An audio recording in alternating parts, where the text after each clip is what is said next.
Thomas Friedman believes at the New York Times that there's a correlation with the price of oil and freedom around the world, that the high oil prices, and Freedom House says the Middle East is where they're most troublesome. Do you think that the price of oil and what he calls petrodictators, does that have an influence on freedom, or is that not one of the factors you're... Well, I think that there has been a correlation between the hunt for natural resources, primarily oil, and the attitudes taken by governments that have those resources to husband them and protect them. But I don't think it's just that. There are other aspects of societies that are rooted in their own history and culture that contribute to that. But it is fair to say that there's a so-called oil curse, because when countries discover oil, start marketing that oil, if they're not thoughtful, if they're not visionary, very often it becomes a small elite that benefits from it. The benefits are not broadly shared, and the progress of democracy and freedom is halted. And the necessity for democracy to deliver services for people in order to maintain the support for a new democracy is unfortunately diminished. So there is certainly a connection. In some places, it's more obvious than others. You talked about development as a key priority. Recently, the United States announced a directive on global development that was aimed on market forces, self-reliance. You know, how is this going to be different? You said that the 70s were the glory years for economic or foreign aid, and then aid lost its way. So how is this really going to be different than past reforms of the aid mechanism? Well, it's going to be a much more comprehensive effort to rebuild USAID as the premier development agency in the world. And in order to do that, we have to have a clear focus of our mission. And in the President's speech at the United Nations a few weeks ago in connection with the Millennium Development Goals Summit, the President laid out a focus on trying to enhance economic growth, build middle classes around the world, because that does correlate with stability and increasing political freedom and democracy historically.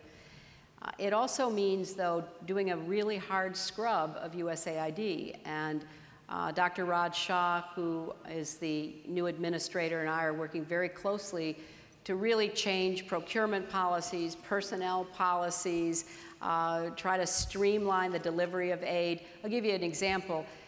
We have 24 different agencies in our government that provide some sort of aid, some sort of development aid. And it makes it difficult to speak with an authoritative voice in a country and to avoid redundancy and duplication. So if you're an African woman in a rural part of a country in sub-Saharan Africa, and perhaps you're HIV positive, well, you may be able to go one place and get antiretrovirals from PEPFAR. You may go to another place and with a USAID program get your children immunized. You may go to another place to try to get health care for pregnancy and labor and delivery. And you may go to another place and try to get help with your crops, to get fertilizer and seed. And we have all these parallel structures. And the problem is that if you're an ambassador in a country, or if you're the Secretary of State, if you call everybody who works either directly for the United States government or on contract from the United States government who's working in development to come together, as I have done in the past, I can guarantee you that the people in the room often don't even know each other and rarely work with each other. And at some point, that is not a sustainable model, because in our own tough budget times, I have to be able to not just come and speak to the Commonwealth Club, but also make the case to the American public and the American Congress that these investments are in furtherance of our security, values, and interests, and that we're going to be good stewards of those tax dollars. So we are looking to, through the QDDR, the Quadrennial Diplomacy and Development Review that we'll be rolling out before the end of the year, we are looking to start in motion reforms in how we do this business that will actually give us more impact for what we do and be very good stewards of the tax dollars that are provided to us. Can you change the org chart? I mean, a lot of that, people talk about cross-agency collaboration, but until you change the reporting structure, is it really going to change? Well, I'll give you one example. One of my priorities and the President's priorities was to figure out how to rationalize and better coordinate what we did to end hunger and promote food security.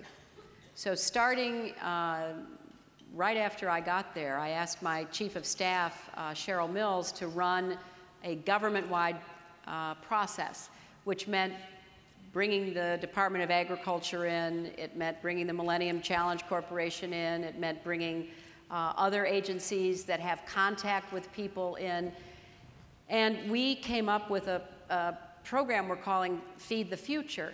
And it was hard. I'm not going to sit here and say that it was easily done. It was quite challenging to get everybody in the same room talking about their contribution and how we could better focus what we were doing to deliver results. But at the end of the process, we came out with a program that is going to focus on improving agriculture so that people can become more self-sufficient themselves. USAID, the State Department, Department of Agriculture, and then other agencies, we are working in a collaborative fashion. In fact, that's where I met Raj Shah, because he was in the Department of Agriculture and was their designated person to come to these meetings. And so we are working very hard. Now, bureaucracy is a challenge, no matter where you find it. And we are conscious of that. And you can't just turn some key and change things overnight. But we have emphasized our Feed the Future initiative. We've emphasized better organizing global health, because we have USAID, we have the State Department, we have Health and Human Services, we have the Centers for Disease Control, we have PEPFAR, we have all these other groups that are working on this. And then we have a third whole of government initiative on climate change. So we want to try to change the way our own government functions, and then change the way other governments function, and then deliver services in ways that make sense to people within their own, cultural and political atmosphere.